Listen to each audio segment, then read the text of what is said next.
আপনি যেটা শুনেছেন সেটা ঠিকই। আজকে আমাদের প্রথম যে সিলেটের প্রথম যে পেশেন্ট, একটি পেশেন্ট পজিটিভ পাওয়া গেছে, সেটা আজকে সন্ধ্যার সময় আমাদেরকে রেজাল্ট কনফার্ম করছে।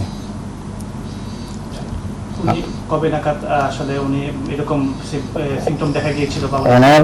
আমরা প্রতিদিন যে স্যাম্পল পাঠাচ্ছি সেই হিসেবে কালকে যে স্যাম্পলটি পাঠানো হয়েছে, কালকের স্যাম্পলগুলো আজকে সকালের দিকে জমা হয়েছে এবং আজকে সন্ধ্যার দিকে আমরা রেজাল্টটা পেয়েছি, মৌখিক রেজাল্ট পেয়েছি আর কি, যে তিনি পজিটিভ। আচ্ছা, উনি মানে কখনই সংবাদটা এসেছে বা আমাদের দেশের আজকের হিসাবের বাইরে কিনা? উনি সন্ধ্যার দিকে, আজকে সন্ধ্যার দিকে অর্থাৎ 6টার দিকে আমরা জানতে পারছি। আজকে 18 জনের বাইরে কিনা?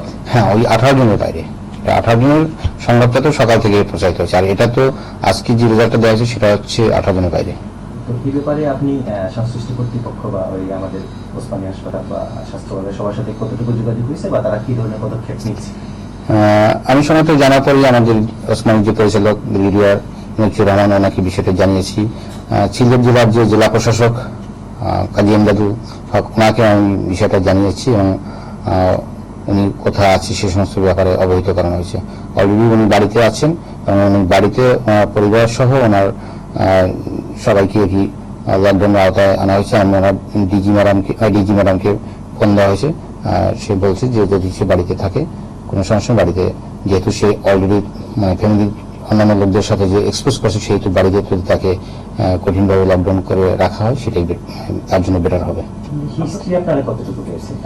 আমি যেটা শুনেছি যে তার হয়তো বিদেশিদের সাথে অথবা কোনো বিদেশি লোক আসলে তার সাথে একটা কন্ট্যাক্ট হিস্ট্রি আছে আর কি। এই এলাকার লকডাউনের চিন্তা ভাবনা তো অবশ্যই, যেহেতু আমরা জেলা প্রশাসককে বিষয়টা জানিয়েছি, এটা জেলা প্রশাসক তার নিজস্ব যে কর্মী আছে অথবা সশস্ত্র বাহিনী তাদেরকে নিয়ে হয়তো ওই এলাকাটা লকডাউন কালকে সকালের মধ্যে করে ফেলতে পারে। সে তার কাছে আসলে সে হয়তো তার সাথে কথা বলতে পারে, কাছাকাছি বিষয়টা হতে পারে এরকম।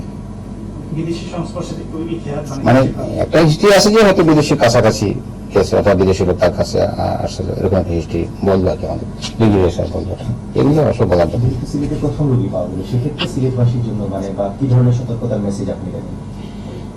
সিলেট তো আসলে প্রবাসী অধ্যুষিত এলাকা। বাংলাদেশের বিভিন্ন জায়গায় করোনা পজিটিভ পাওয়া গিয়েছে। সেই দিক থেকে চিন্তা করলে সিলেটে আমরা যে প্রথম পেশেন্ট পেলাম সেটা অনেকটা দেরি করে আমরা পেয়েছি।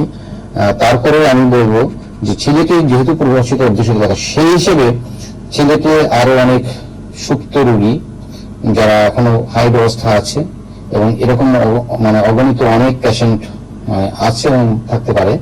সেই হিসেবে সিলেটবাসীর জন্য আমি আগেও বলেছি যে হোম কোয়ারেন্টাইন অবশ্যই তাদেরকে করতে হবে এবং অত্যন্ত কঠিনভাবে। সিলেটে আমরা কয়েকদিন আগে যেভাবে রাস্তাঘাটে লোক দেখেছি তার তুলনায় গতকালকেও প্রচুর লোকের সমাগম আমরা দেখেছি এবং আজকে বিকাল থেকে সশস্ত্র বাহিনীর যে কাজ, সেই কাজে এবং আইন শৃঙ্খলা বাহিনী অত্যন্ত কঠিনভাবে আজকে বিকেল থেকে আবার সিলেট শহরকে মোটামুটি একটা কন্ট্রোলের মধ্যে নিয়ে আসছে। সেই হিসেবে এই কন্ট্রোলিং অবস্থাটা অবশ্যই ধরে রাখতে হবে।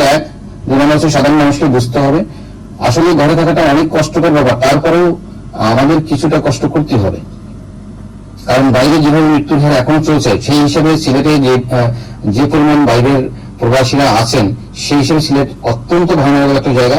সেই ক্ষেত্রে তাদের হোম কোয়ারেন্টাইন অবশ্যই বাধ্যতামূলক। তার পাশাপাশি যে স্বাস্থ্যগত যে নির্দেশনাগুলো, তাকে অবশ্যই বারবার হাত ধুতে হবে, তাকে কোনো জিনিসকে স্পর্শ করা থেকে বিরত রাখতে হবে, কারোর সাথে হ্যান্ডশেক করা, কারোর সাথে কোলাকুলি করা, এইগুলো থেকে যদি অসুস্থ রোগী জানা যায় তার কাছাকাছি হওয়া যাবে না।